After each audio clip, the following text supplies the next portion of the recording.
નમસ્તે બધાને. મારા સત્રની શરૂઆત શ્લોકથી કરીશ. ઉત્સાહો બલવાનાર્ય નાથ્યુત્સાહાર્ય પરમ બલમ સોત્સાહસ્ય લોકેશુ ન કિંચિદપી દુર્લભમ. આનો અર્થ એ છે કે ઉર્જાવાન એટલે કે ઉત્સાહશીલ વ્યક્તિ ખૂબ જ શક્તિશાળી હોય છે. ઉત્સાહથી મોટું કોઈ પણ બળ નથી હોતું. આ લોકમાં ઉર્જાવાન અને ઉત્સાહશીલ વ્યક્તિ માટે કશું જ અશક્ય નથી. મારા મનમાં દુઃખદ પ્રસંગ સાંભળી આવે છે અને મારું મન ખિન્ન થઈ જાય છે. મારી ચેતના જાણે ક્ષીણ થવા લાગે છે અને શરીર નિર્બળતા અનુભવે છે.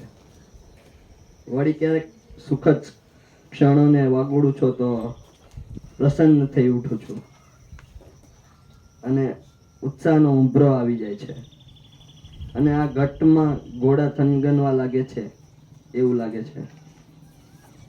જ્યારે આ વાતની મને અનુભૂતિ અને પ્રતીતિ થઈ જ છે તો પછી હું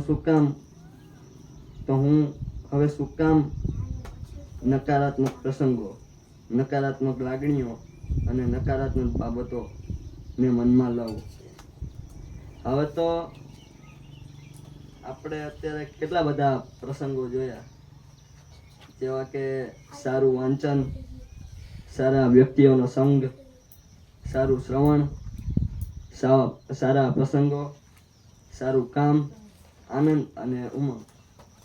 તો હું ખાલી મારા મનને કેમ ડૂબાવું કે દુઃખમાં લાવું, કે કેમ આવી નકારાત્મકતાઓને મનમાં લાવવું. અને હવે તો જેમ કે આવી બધી સારી બાબતોમાં આપણું મન છે તો આપણે ઉર્જાના ઉભરામાં જ રહેવું જોઈએ. મને મારી આંતરિક શક્તિઓનો પરિચય થાય છે ત્યારે સાથોસાથ એ પણ સમજાય છે કે ક્યારેય મારી અંદર શક્તિઓ જાણે ઉછળા મારી રહી છે અને ક્યારેક તો જાણે સાવ જ મરી પરવારી છે એવો પણ મરી પરવારી હોય એવો અનુભવ થાય છે. મારી શક્તિઓના હોવાપણા વિશે મને કંઈક સંદેહ નથી. તો પછી શક્તિઓના અનુભવની શું ઉથલપાથલ થાય?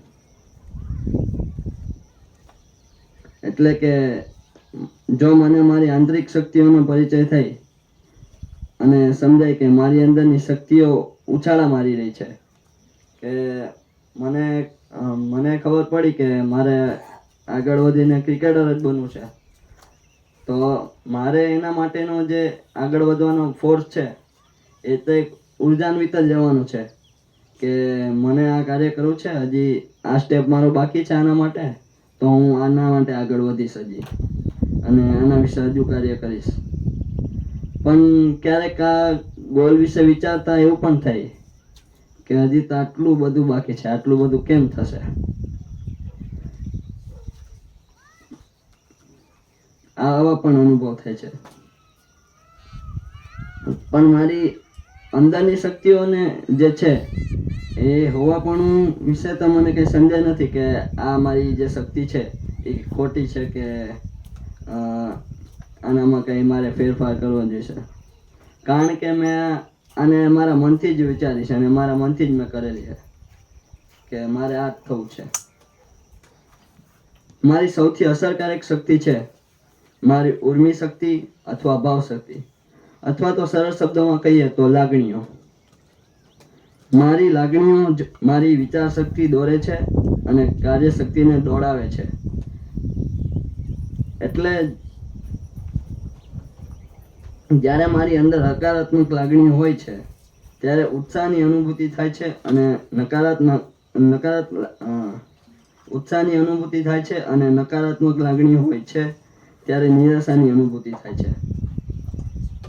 એટલે કે જ્યારે આપણી અંદર આમ હકારાત્મકતા હોય છે ત્યારે આપણે કોઈ આપણા સાથે એવો પ્રસંગ બનેલો હોય, હકારાત્મક પ્રસંગ, એ આપણે ત્યારે તરત યાદ આવી જાય છે.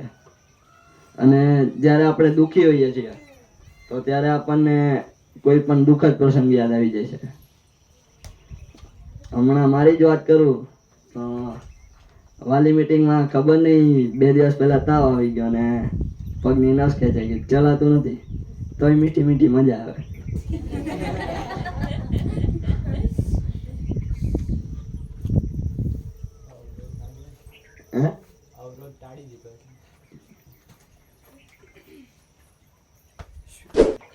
જ્યારે હું કોઈ હકારાત્મક પ્રસંગમાં ભાગ લઉં છું કે ભૂતકાળમાં બનેલ હકારાત્મક પ્રસંગને વાગોળું છું, ત્યારે તેવું જ નકારાત્મક લાગણીઓ વેળાએ બને છે.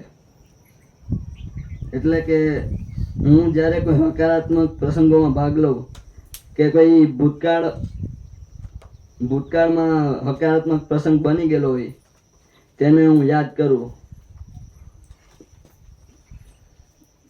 જો હું મારી જ વાત કરું તો હમણાં મેં અહીંયા ક્રિકેટ ક્લાસીસ ચાલુ કર્યા છે. મને મજા આવતી ક્રિકેટ ક્લાસીસમાં જવાની ને નવું શીખવાની. પણ એકવાર શું કહેવાય, ક્લાસીસમાં જતી વેળાએ અમે 3 જણા જતા હતા ક્લાસીસમાં, અને ત્યારે અમને ક્લાસીસ સુધી પહોંચાડવા એક દાદાએ અમને લિફ્ટ આપી હતી. તો મેં ત્યારે એમને કીધું હતું કે તમે આ 2 ભાઈઓને લઈ જાઓ અને હું પાછળથી આવું છું. તો દાદાએ સામેથી કીધું કે તું બેસી જા, કાંઈ નહીં થાય, વાંધો નહીં આવે.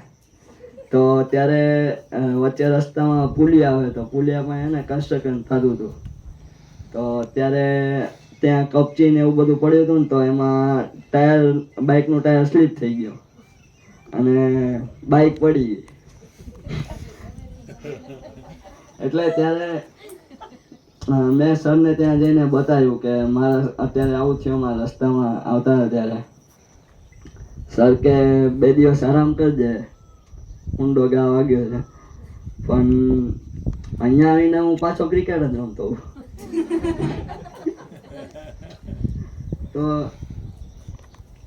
ભૂતકાળમાં બને હકારાત્મક પ્રસંગોને વાગોળું, તેવું જ નકારાત્મક લાગણીઓની વેળા બને છે.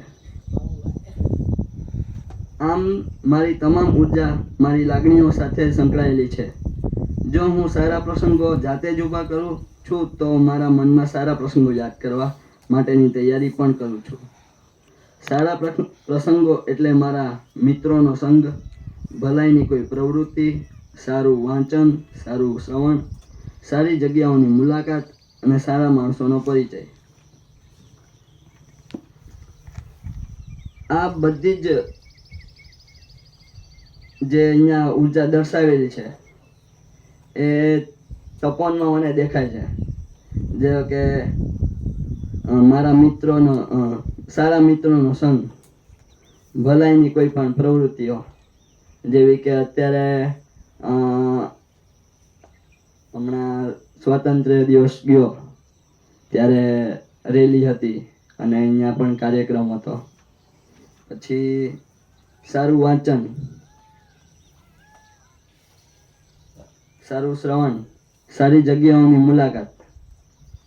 હમણાં જ અમે 4 તારીખે સાયકલ દ્વારા માણવડના 7 માંથી 5 ડેમોની મુલાકાતો લીધી હતી. એટલે કે આ દિવસે મીન્સ કે આ બધા જે ઉર્જામાં જે ટોપિક્સ છે એ એમ કહું તો તપોવનમાં બધા જોઈન્ટ છે. તપોવનથી સારા માણસોનો પરિચય, જેવા કે નરોત્તમ દાદા છે, સમણજી છે, વગેરે વગેરે.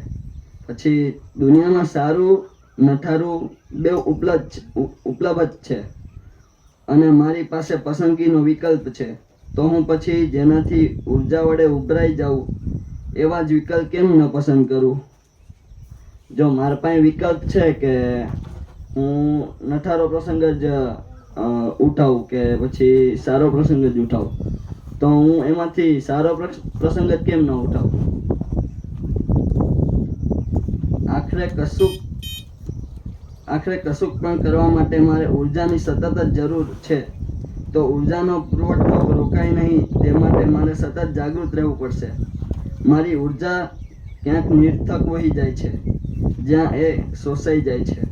એ મારે સભાનતાપૂર્વક શોધી લેવું પડશે અને તદ્દનુરૂપ આગોતરી તૈયારી કરવી પડશે.